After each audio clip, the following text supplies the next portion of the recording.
Hello जय हिंद साथियों। आज के सेशन में हम देखने वाले हैं संसद। ठीक है, और उसके साथ ही साथ हम क्या करेंगे, राष्ट्रपति वगैरह को भी कवर कर लेंगे।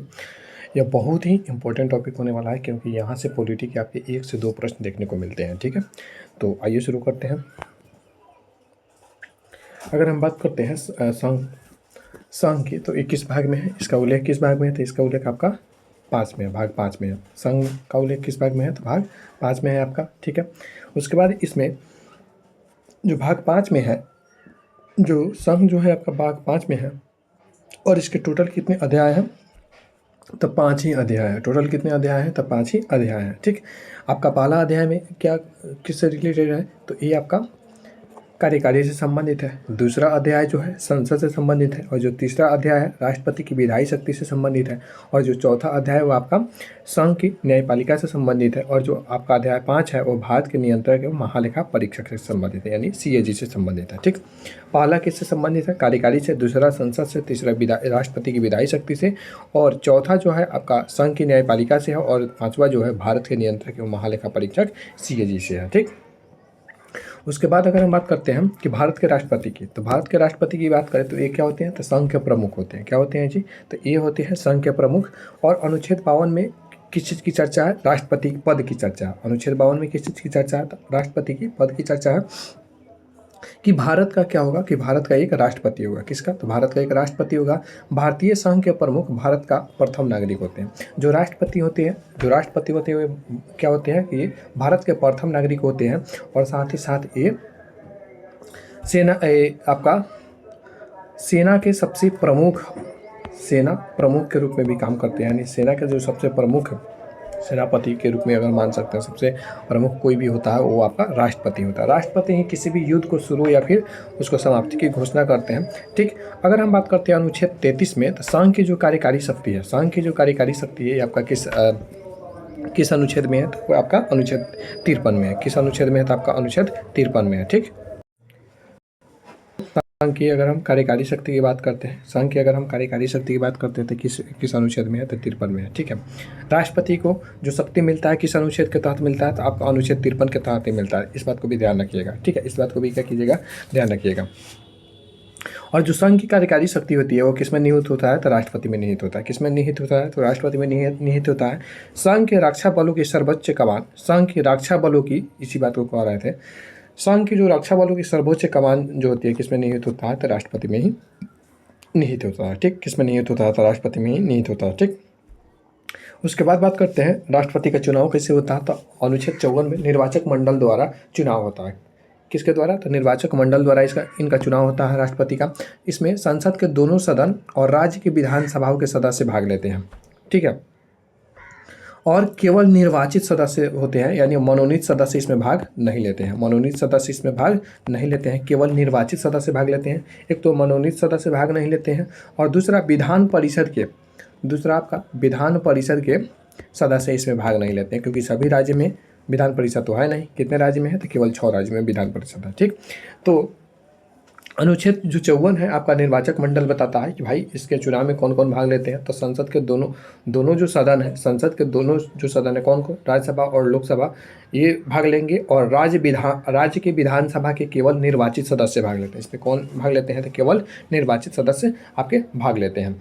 अनुच्छेद 55 क्या बताता है? तो अनुच्छेद 55 में इस बात की चर्चा है कि चुनाव की रीति कैसा होगा। क्या? अनुच्छेद 55 में ये बताता है कि आपका चुनाव की रीति कैसा होगा, मतलब चुनाव किस ढंग से होगा। ठीक है, किस चुनाव से होता है इनका? तो अनुपातिक प्रतिनिधित्व और एकल हस्तांतरणीय वोट के द्वारा होता है। अनुपातिक प्रतिनिधित्व और एकल हस्तांतरणीय वोट के द्वारा राष्ट्रपति का चुनाव किया जाता है। चुनाव की रीति का बताता है, मेथड ऑफ इलेक्शन की बात करता है। चलिए अब हम आगे बढ़ते हैं कि योग्यता क्या होती है। योग्यता की अगर हम बात करें, योग्यता की चर्चा किस अनुच्छेद में है? तो अनुच्छेद आपका 58 में योग्यता की चर्चा। अनुच्छेद 58 में किस चीज़ की चर्चा है? तो योग्यता की चर्चा है। ठीक, इसमें सबसे पहले तो उनको भारत का नागरिक होना चाहिए, जो भी राष्ट्रपति के जो भी निर्वाचित होने वाले हैं उनको भारत के राष्ट्रपति होना चाहिए। उसके बाद कितनी आयु न्यूनतम पूरा होना चाहिए, तो 35 वर्ष पूरा होना चाहिए। और ये आपके राज्यपाल के लिए भी आयु सीमा सेम होता है, यानी 35 वर्ष राज्यपाल को भी पूरा करना होता है। ठीक, उसके बाद भारत सरकार या राज्य सरकार के अधीन कोई लाभ पद पर वो क्या ना हो, तो धारण न किए हो, कोई लाभ पद पर वो धारण न किए हो। ठीक, उसके बाद इसके साथ ही साथ कुछ लोगों की अनुमोदक और प्रस्ताव की ज़रूरत होती है। अगर आपको याद आ रहा होगा तो कमेंट करके बता सकते हैं कि कितना अनुमोदक और कितने प्रस्ताव की ज़रूरत होती है। ठीक, हम अनुच्छेद 56 की बात करते हैं, 56 छोड़ी यानी कार्यकाल, 56 छोड़ी कार्यकाल की बात करते हैं। ठीक है, कार्यकाल की बात करते हैं तो राष्ट्रपति जो होते हैं 5 वर्ष की अवधि के लिए पद पर रहेंगे, और ये अपना इस्तीफा किसको देते हैं, तो उपराष्ट्रपति को देते हैं। और उपराष्ट्रपति को इस्तीफा देना होता है तो किसको देंगे, राष्ट्रपति को देंगे।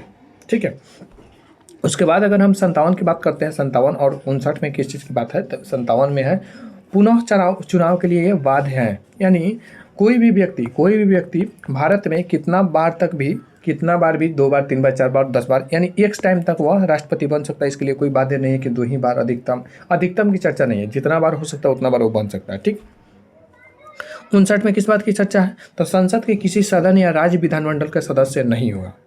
ध्यान रहे कि वह जो भी व्यक्ति राष्ट्रपति के चुनाव के लिए हो वो क्या होंगे, संसद के किसी सदन या राज्य विधानमंडल का सदस्य नहीं होना चाहिए। ठीक है, और एक बात ध्यान रखिएगा कि लोकसभा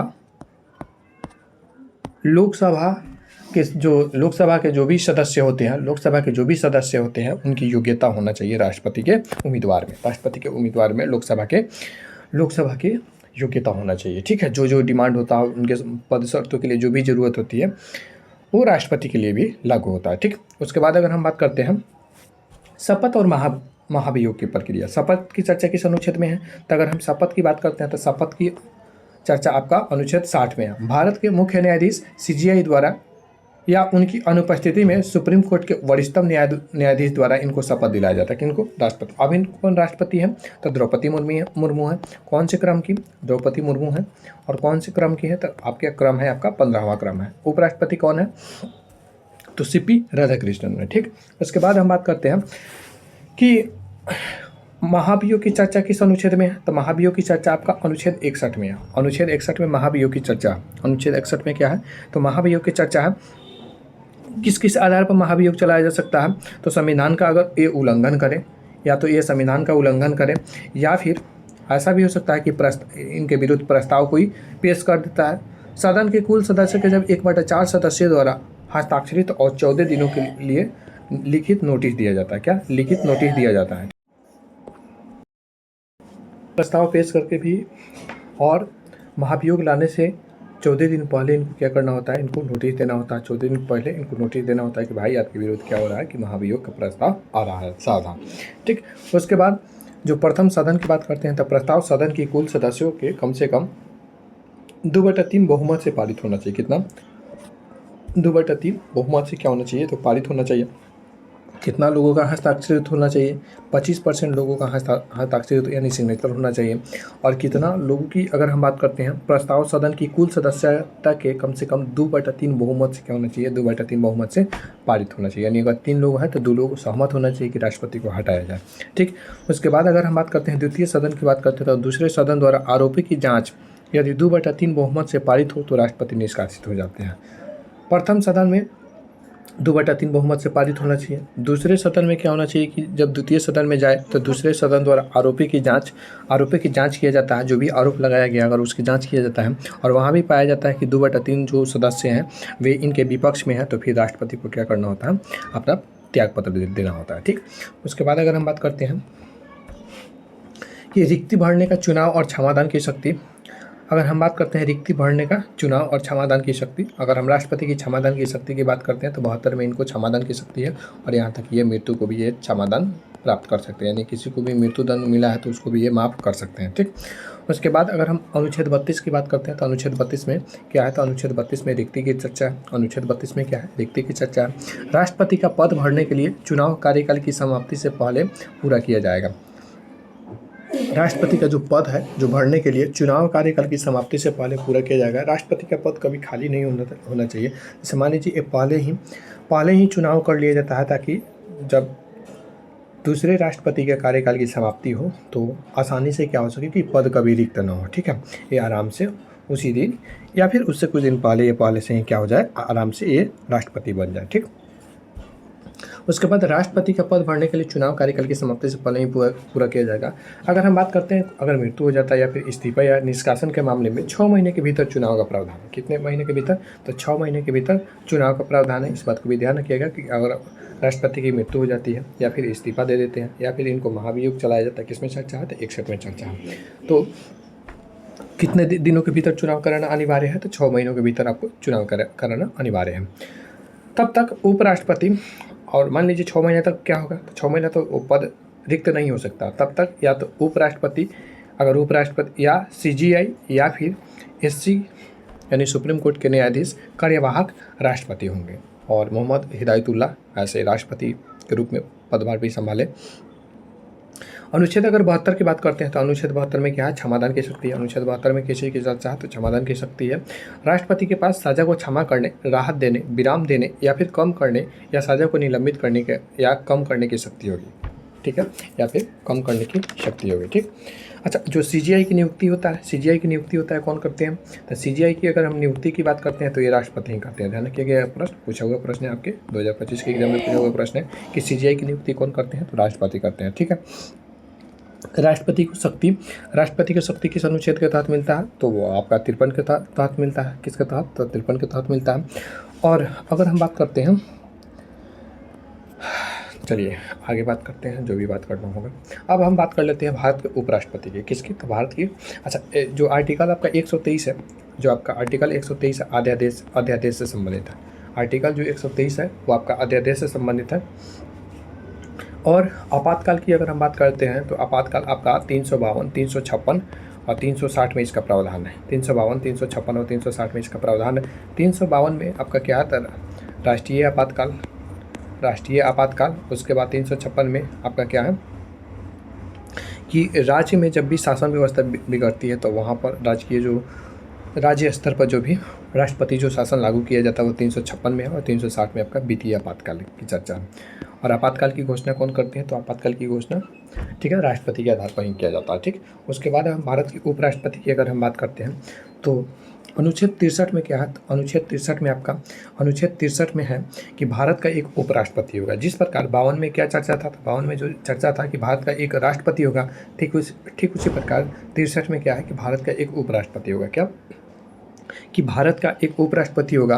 अनुच्छेद अगर हम 64 की बात करते हैं तो उपराष्ट्रपति राज्यों की परिषद या पदेन अध्यक्ष होगा।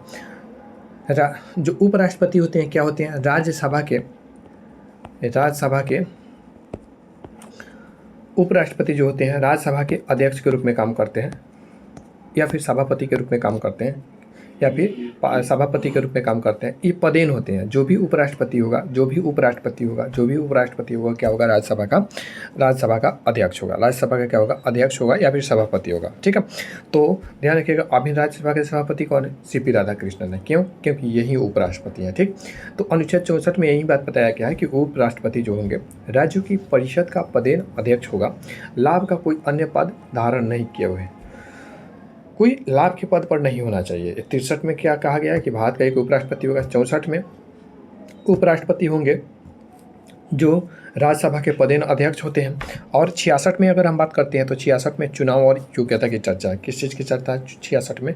तो चुनाव और फिर योग्यता की चर्चा है। चुनाव और योग्यता की चर्चा है। चुनाव की बात करते हैं, संसद के दोनों सदनों के सदस्य यानी सभी संसद द्वारा अनुपातिक प्रतिनिधित्व और एकल हस्तांतरणीय वोट के द्वारा इनका चुनाव किया जाता है। अगर हम योग्यता की बात करें तो इनका भी उम्र कितना होना चाहिए? तो 35 वर्ष होना चाहिए। राज्यसभा सदस्य के रूप में चुनाव के लिए योग्य होना चाहिए। राज्यसभा सदस्य के रूप में चुनाव के लिए योग्य होना चाहिए। जबकि राष्ट्रपति के लिए क्या था? राष्ट्रपति के लिए ये था कि लोकसभा सदस्य के रूप में चुनाव के लिए योग्य होना चाहिए। और उपराष्ट्रपति के लिए ये होता है कि राज्यसभा सदस्य के रूप में चुनाव के लिए योग्य होना चाहिए, ठीक। चलिए अब हम बात करते हैं कि चुनाव प्रणाली एकल हस्तांतरणीय वोट होता कैसे है, तो वो आपको उतना जानना जरूरी है भी नहीं और उतना डीप में पूछेगा भी नहीं, ठीक है। तो अपनी एग्जाम पर्पज से हम पढ़ लेते हैं, ठीक। अनुच्छेद 71 की बात करते हैं तो राष्ट्रपति और उपराष्ट्रपति के चुनाव से संबंधित जो विवाद है, राष्ट्रपति और उपराष्ट्रपति के चुनाव से संबंधित विवाद का निपटारा किसके तहत किया जाता है, तो 71 के तहत किया जाता है। और जांच और निर्णय केवल किस में किया जा सकता है, तो सुप्रीम कोर्ट द्वारा किया जा सकता है। किसके द्वारा निर्णय किया जा सकता है, तो आपका सुप्रीम कोर्ट के द्वारा इसका निर्णय किया जा सकता है, ठीक। सुप्रीम कोर्ट के द्वारा क्या किया जा सकता है, इसका निर्णय किया जा सकता है, ठीक। उसके बाद अगर हम बात करते हैं कार्यकाल की, शपथ की या फिर कार्यवाहक भूमिका की बात कर लेते हैं, तो अनुच्छेद 65 में क्या है कि कार्यवाहक राष्ट्रपति, मान लीजिए राष्ट्रपति नहीं है या फिर मृत्यु हो जाता है, आकस्मिक मृत्यु हो जाता है या फिर त्याग पत्र दे देते हैं, तो जो 6 महीने के अंदर चुनाव होने वाला है, जो 6 महीने के अंदर चुनाव होने वाला है, तब तक कौन राष्ट्रपति के रूप में रहेंगे, तो राष्ट्रपति के रूप में सबसे पहले प्रेफरेंस किसको देते हैं, तो सबसे पहले जो प्राथमिकता होती है वो देते हैं हम उपराष्ट्रपति को। तो अनुच्छेद आपका 65 में इसी बात को बताया गया है कि अनुच्छेद 65 में इसी बात को बताया गया है कि ये क्या होंगे, कार्यवाहक राष्ट्रपति होंगे, कार्य मतलब कार्य को चलाने के लिए कार्यवाहक राष्ट्रपति होंगे। उसके बाद ऐसी स्थिति तब कब उत्पन्न होती है, या तो राष्ट्रपति की मृत्यु हो जाए या फिर इस्तीफा दे दें या फिर निष्कासन के दौरान उपराष्ट्रपति राष्ट्रपति के रूप में कार्य करेंगे या फिर उनके कार्यों का क्या करेंगे, निर्वहन करेंगे, ठीक। उसके बाद अगर हम अनुच्छेद 67 या 68 की बात करते हैं कि कार्यकाल अनुच्छेद 67 किससे संबंधित है, तो कार्यकाल से संबंधित है कि 5 वर्ष का कार्यकाल होता है। उपराष्ट्रपति का कितने दिन का कार्यकाल होता है, तो 5 वर्ष का होता है। राज्यसभा के बहुमत से पारित और लोकसभा द्वारा सहमत प्रस्ताव द्वारा पद से हटाया जा सकता है। इनको भी क्या किया जा सकता है, हटाया जा सकता है। इनको भी क्या किया जा सकता है, तो हटाया जा सकता है। और उस हटाने के प्रक्रिया में राज्यसभा के बहुमत से पारित होना चाहिए और लोकसभा द्वारा सहमत प्रस्ताव द्वारा पद से हटाया जा सकता है। इनको अनुच्छेद 67 में इसकी चर्चा किया गया है।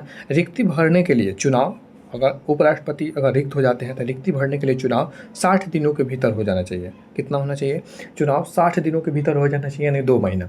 जबकि राष्ट्रपति के रूप में क्या था, 6 महीना के भीतर हो जाना चाहिए। और उपराष्ट्रपति के लिए केवल 2 महीने यानी 60 दिन के अंतर्गत क्या होना चाहिए, 60 दिन के अंदर ही अंदर उपराष्ट्रपति का चुनाव कर लिया जाएगा, ठीक है। और यह इसका उल्लेख किस में है, अनुच्छेद 68 में है, ठीक। उसके बाद हम अनुच्छेद 69 की बात करते हैं। अनुच्छेद अगर हम 69 की बात करते हैं तो इसमें शपथ का प्रावधान है। किस चीज़ का प्रावधान है, तो इसमें आपका शपथ का प्रावधान है। कार्यकाल में प्रवेश करने के लिए पहले राष्ट्रपति के समक्ष शपथ या फिर प्रतिज्ञान लेते हैं। कार्यालय में प्रवेश करने से पहले राष्ट्रपति के समक्ष शपथ या प्रतिज्ञान लेते हैं। किसके, राष्ट्रपति को शपथ दिलाने का, उपराष्ट्रपति को शपथ दिलाने का काम कौन करते हैं, तो ये आपके राष्ट्रपति ही करते हैं। अगर उपराष्ट्रपति को अपना त्यागपत्र देना होगा तो किसको देंगे, राष्ट्रपति को। राष्ट्रपति को अपना त्यागपत्र देना होगा तो किनको देंगे, उपराष्ट्रपति को देंगे, ठीक। अब हम आगे बढ़ते हैं। अगर हम तुलना करें तो राष्ट्रपति की अगर हम बात करते हैं, अगर हम राष्ट्रपति की बात करते हैं कि राष्ट्रपति में निर्वाचक मंडल में कौन कौन शामिल होते हैं, तो केवल निर्वाचित संसद और विधायक शामिल होते हैं। क्या, केवल निर्वाचित संसद और विधायक शामिल होते हैं। जबकि उपराष्ट्रपति में क्या होता है कि संसद के ही केवल सदस्य शामिल होते हैं और उसमें भी आपके निर्वाचित और मनोनीत दोनों होते हैं, ध्यान रखिएगा। इसमें विधायक शामिल नहीं होते हैं आपके। अगर हम उपराष्ट्रपति की बात करते हैं तो इसमें विधायक शामिल नहीं होते हैं, केवल संसद के सदस्य लागू होते हैं और संसद के सभी सदस्य, चाहे वो निर्वाचित हो चाहे वो मनोनीत हो। लेकिन यहाँ पर क्या होता है कि केवल निर्वाचित संसद ही भाग लेते हैं, ठीक है। उसके बाद योग्यता की बात करते हैं। अगर हम योग्यता की बात करते हैं तो राष्ट्रपति के लिए क्या होना चाहिए, तो लोकसभा सदस्य बनने के लिए योग्यता होना चाहिए, लोकसभा सदस्य बनने योग्य होना चाहिए। जबकि राज्यसभा की अगर हम उपराष्ट्रपति की बात करते हैं तो उपराष्ट्रपति को राज्यसभा सदस्य बनने योग्य होना चाहिए। हटाए जाने की प्रक्रिया की अगर हम बात करते हैं तो राष्ट्रपति की अगर हम बात करें तो इनमें क्या होना चाहिए कि दोनों सदनों में 2/3 बहुमत से ही महाभियोग लगाया जा सकता है। और ये किस अनुच्छेद में चर्चा है इसकी, तो ये आपका 61 में अनुच्छेद में चर्चा है। किसमें, तो अनुच्छेद 61 में इसकी चर्चा है। उसके बाद अगर हम उपराष्ट्रपति को हटाए जाने की प्रक्रिया की बात करते हैं तो इसमें सबसे पहले राज्यसभा में बहुमत पारित हो और लोकसभा की सहमति रहना जरूरी है, ठीक है। राज्यसभा में अगर बहुमत पारित हो जाता है और लोकसभा की अगर सहमति हो जाता है तो फिर उपराष्ट्रपति को क्या करना होगा, पद से हटना होगा, ठीक। अगर हम शपथ दिलाने की बात करते हैं तो राष्ट्रपति को शपथ दिलाने का काम कौन करते हैं, तो राष्ट्रपति को शपथ दिलाने का काम आपके सीजीआई करते हैं। और उपराष्ट्रपति को शपथ दिलाने का काम कौन करते हैं, तो आपके राष्ट्रपति करते हैं। कौन करते हैं, तो राष्ट्रपति करते हैं, ठीक। अब हम आगे बढ़ते हैं। अब हम संसद की संरचना की बात करते हैं। किसकी, अब हम संसद की संरचना की बात करते हैं। इसकी चर्चा किसमें है, तो अनुच्छेद 79 में, 80 में और 81 में है, ठीक है। अनुच्छेद 79 में क्या है कि संसद की संरचना की संसद की संरचना बताया गया। अनुच्छेद 79 में क्या है, तो संसद की संरचना बताया गया है कि संसद के 3 अंग होंगे, यानी जो सरकार है, सरकार के आपके कितने अंग होते हैं। सरकार की अगर हम बात करते हैं तो सरकार के आपके 3 अंग होते हैं। एक मिनट।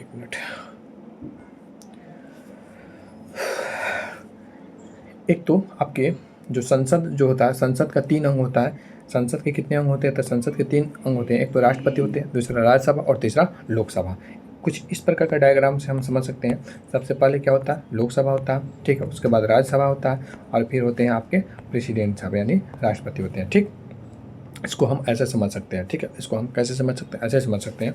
और लोकसभा संसद की निचली सदन है, और राज्यसभा संसद की ऊपरी सदन है, ठीक है। और राष्ट्रपति भी संसद के अंग है। इसकी चर्चा किस में है, तो अनुच्छेद 79 में ही है, ध्यान रखिएगा, ये आपका प्रश्न पूछा हुआ है, ठीक।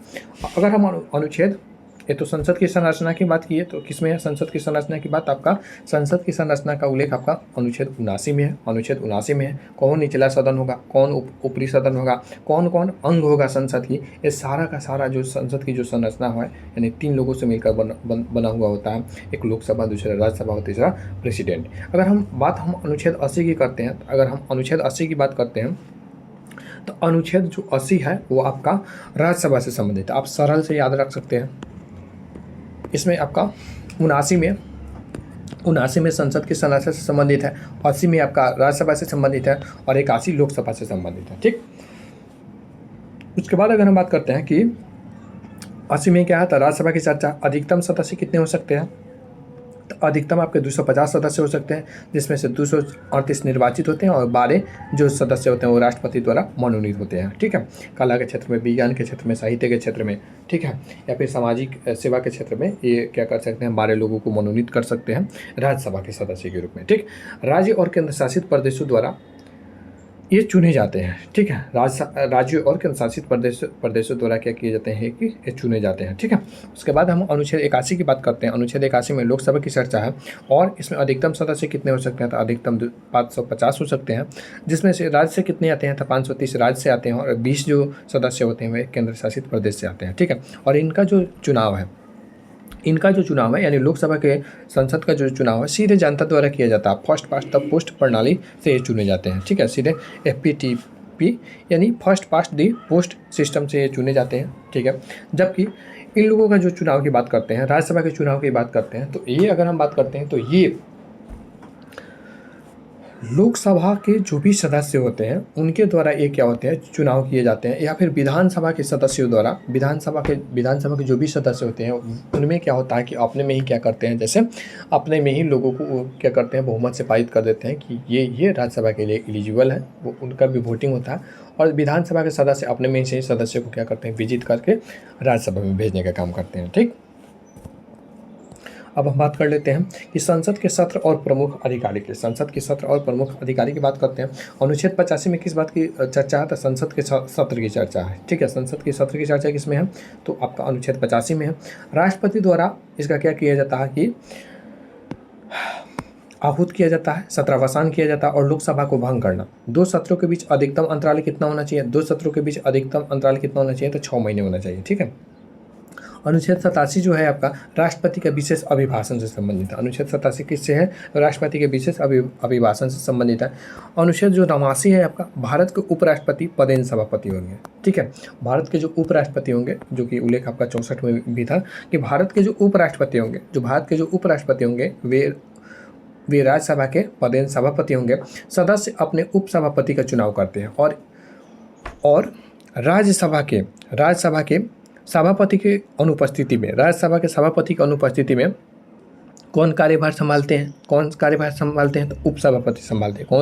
कौन संभालते हैं, तो उपसभापति संभालते हैं, ठीक। अगर हम लोकसभा की बात करते हैं, अनुच्छेद 53 में लोकसभा के सदस्य अपने अध्यक्ष और उपाध्यक्ष का चुनाव करते हैं। लोकसभा का जो सदस्य हैं अपने में ही से क्या करते हैं, एक अध्यक्ष और एक उपाध्यक्ष का चुनाव करते हैं। लेकिन केवल राज्यसभा में ये होता है कि ये राज्यसभा के सदस्य उपराष्ट्रपति नहीं होते हुए भी ये सभापति के रूप में काम करते हैं, इस बात को ध्यान रखिएगा, ठीक।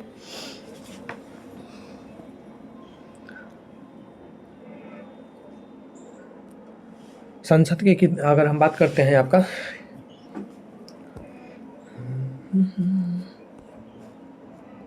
कि विधायी प्रक्रिया का अच्छा जो विधि बनाने का काम कौन करते हैं, विधि बनाने का काम कौन करते हैं, तो विधि कोई भी नियम जो होता है, कोई भी विधि या कानून होता है, वो विधि बनाने का काम कौन करते हैं, तो ये आपके संसद करते हैं।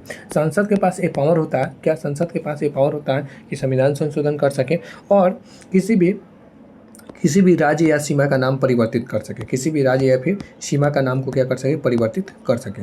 नाम परिवर्तन, राज्य या सीमा का नाम परिवर्तन करने का अधिकार इनको प्राप्त होता है, नाम या नाम परिवर्तन करने का इनको अधिकार प्राप्त होता है। ऐसे और भी बहुत सारे अधिकार हैं, लेकिन एग्जाम के पॉइंट ऑफ व्यू से इतना कंपलसरी है आपको जानना, ठीक है।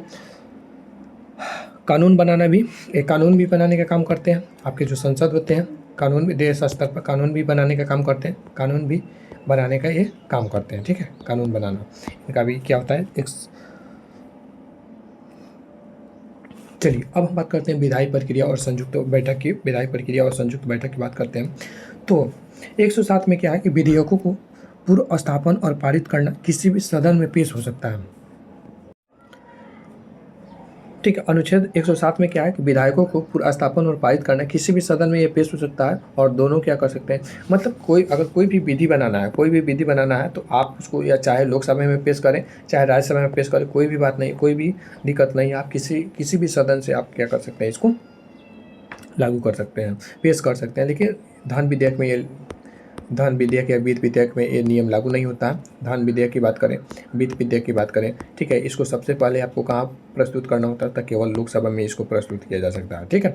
और सबसे ज़्यादा जो शक्ति होता है इसके संदर्भ में ये होता है आपका लोकसभा के अध्यक्ष के पास पावर होता है, लोकसभा के अध्यक्ष के पावर होता है। इसमें राज्यसभा की शक्ति कम होती है, केवल वह 14 दिन तक ही उसको क्या कर सकते हैं, रोक सकते हैं या फिर, और इसमें संशोधन करने की अगर वो समीक्षा भी करते हैं कि कुछ, यानी राज्यसभा अगर धन विधेयक पर कोई भी चीज़ें चेंजिंग लाने के लिए वो क्या करती है, रिक्वेस्ट करती है, ठीक है। तो ये पूरा का पूरा अध्यक्ष पर डिपेंड करता है कि उसको मानेंगे अथवा नहीं मानेंगे। अगर 14 दिन के अंदर राज्यसभा द्वारा धन विधेयक या वित्त विधेयक को पारित नहीं किया जाता तो उसको स्वतः ही पारित मान लिया जाता है, स्वतः ही क्या मान लिया जाता है, तो स्वतः ही उसको पारित मान लिया जाता है, ठीक। अब हम संयुक्त बैठक की बात करते हैं तो संयुक्त बैठक की चर्चा आपका अनुच्छेद 108 में है और इसकी अध्यक्षता करने का काम कौन करते हैं, तो इसकी अध्यक्षता करते हैं लोकसभा के अध्यक्ष। इसकी अध्यक्षता कौन करते हैं, तो इसकी अध्यक्षता करते हैं आपके लोकसभा के अध्यक्ष, और अभी लोकसभा के अध्यक्ष कौन है, तो ओम बिरला है, लोकसभा के अध्यक्ष इसकी अध्यक्षता करते हैं, ठीक है। और अब तक केवल 3 बार ही क्या किया गया कि संयुक्त बैठक का आयोजन किया गया है, संयुक्त बैठक का आयोजन किया गया है, ठीक है। एक बैंकिंग क्षेत्र से संबंधित था, ठीक है, एक दहेज प्रथा से संबंधित था, और एक फिर आपराधिक कानून जो बन रहा था उस टाइम में इसको किया गया था, ठीक है। अनुच्छेद 101 और 102 की बात करते हैं, सदस्य के लिए अयोग्यता का इसमें प्रावधान है, ठीक है। लाभ का पद, सबसे पहले वो लाभ के पद पर ना हो या फिर दिवालिया ना हो, दोहरी सदस्य नहीं प्राप्त किए हो, आदि होने पर वे क्या कर सकते हैं, अगर मान लीजिए लाभ के पद पर हो, दिवालिया हो या फिर दोहरी सदस्यता प्राप्त किए हो, तो इनको क्या किया जा सकता है कि ये अयोग्य घोषित कर दिया जाता है और इनको बाहर किया जा सकता है, ठीक है। अगर हम वित्तीय प्रक्रिया और अध्यादेश की शक्ति की बात करते हैं तो अनुच्छेद 109 और 110 जो धन विधेयक है इसको क्या किया जाता है कि वो लोकसभा में प्रस्तुत किया जा सकता है, और वही बात बता रहा है कि राज्यसभा केवल 14 दिनों तक रोक सकती है, ठीक है। और इसके ये पावर सबसे ज़्यादा अध्यक्ष में होता है, स्पीकर का होता है, और इसमें स्पीकर का ही अंतिम निर्णय होता है। क्या होता है, स्पीकर का ही अंतिम निर्णय होता है। अनुच्छेद 112 में क्या है, तो वार्षिक वित्तीय विवरण है, अनुच्छेद 112 में वार्षिक वित्तीय विवरण की चर्चा है, और इसी को हम आमतौर पर साधारण भाषा में बजट कहते हैं, ठीक है। संविधान में बजट शब्द की चर्चा कहीं भी नहीं है, केवल वार्षिक वित्तीय विवरण आता है, ठीक है, केवल एनुअल फाइनेंशियल स्टेटमेंट आता है, और इसकी चर्चा 112 में है। बजट संविधान में ये शब्द नहीं है। राष्ट्रपति की सहमति से संसद के समक्ष इसको प्रस्तुत किया जा सकता है, ठीक है। राष्ट्रपति की सहमति से संसद के समक्ष इसको क्या किया जाता है, तो प्रस्तुत किया जाता है। 123 में क्या है, अध्यादेश की पावर है, संसद के अवकाश के दौरान क्या किया जाता है, मान लीजिए संसद का अवकाश चल रहा हो, ठीक है, मतलब छुट्टी हो, कोई ऐसा कानून हो जो बहुत ज़्यादा ज़रूरी हो, तो उस समय राष्ट्रपति के पास पावर होता है तो कि वो क्या करते हैं कि कोई भी नियम को डायरेक्ट लोकसभा राज्यसभा में भेजे भी नहीं हो, क्या कर सकते हैं, 6 महीना तक उसको कानून बना सकते हैं, ठीक है। संसद के अवकाश के दौरान प्रख्यापित करने पर राष्ट्रपति की शक्ति होती है। संसद और जैसे ही संसद की स्थापना होती है तो 6 सप्ताह के भीतर उसको पारित करना होगा कि यह बात सही है कि नहीं है। अगर पारित हो जाता है तो फिर वो कानून रहेगा, अगर नहीं पारित होता है तो फिर वह निरस्त किया जाता है या फिर प्रभावहीन हो जाता है, ठीक है। अनुच्छेद 123 में अध्यादेश की पावर है, ठीक है। ध्यान रखिएगा, कोरम के लिए आपका 10% सीटों का होना जरूरी होता है। कोरम के लिए कितने परसेंट सीटों का जरूरत होता है? तो 10% सीटों के लिए जरूरत होता है। और एक संविधान संशोधन आपका 91वां संविधान संशोधन है कि आपका जो मंत्रिमंडल होगा वो 15% कुल सदस्यों का 15% से ज़्यादा नहीं होगा। ठीक है, कुल सदस्यों का 15% से ज़्यादा का ये नहीं होगा। अब हम बात कर लेते हैं कुछ आपके प्रीवियस ईयर एग्जाम में जो पूछेगा है 2025 में, उसको हम देख लेते हैं। एक अनुच्छेद 74 है। अनुच्छेद 74 किससे संबंधित है? तो अनुच्छेद जो 74 है आपका राष्ट्रपति को सहायता और सलाह देने के लिए एक मंत्री परिषद होगा। ठीक है, राष्ट्रपति को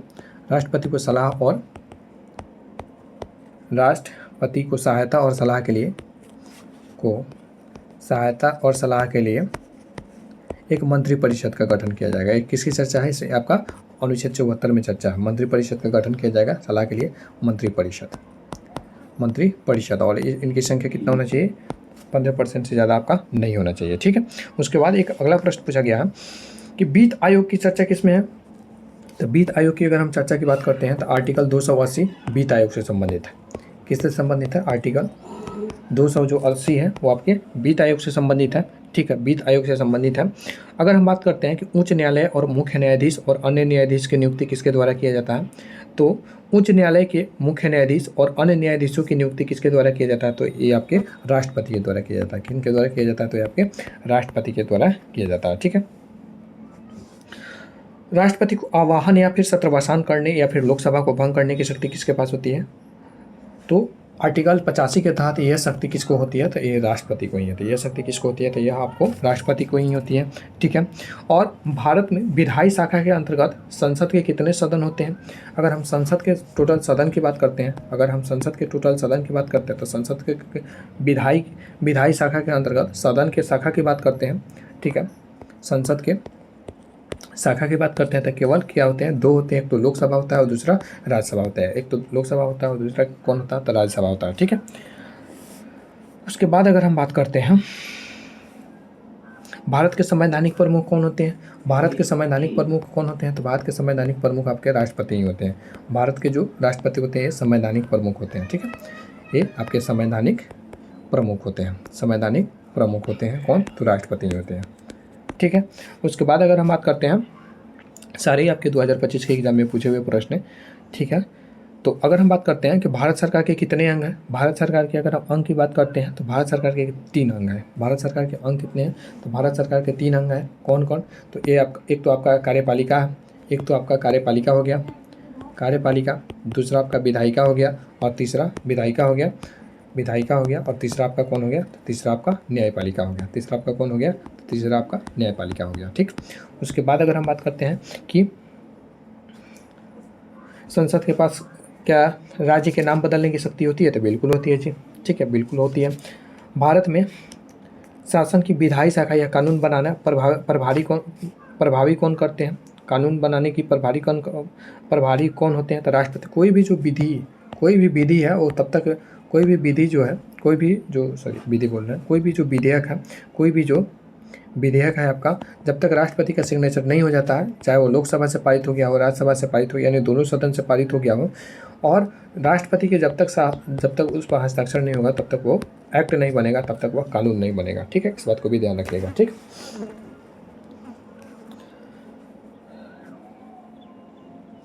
उसके बाद अगर हम बात करें कि राज्यसभा की अधिकतम सदस्यों की संख्या कितनी होती है और राज्यसभा की अधिकतम सदस्यों की संख्या कितनी होती है और राष्ट्रपति द्वारा कितने सदस्य मनोनीत किया जाता है? ये आप कमेंट करके बताइए।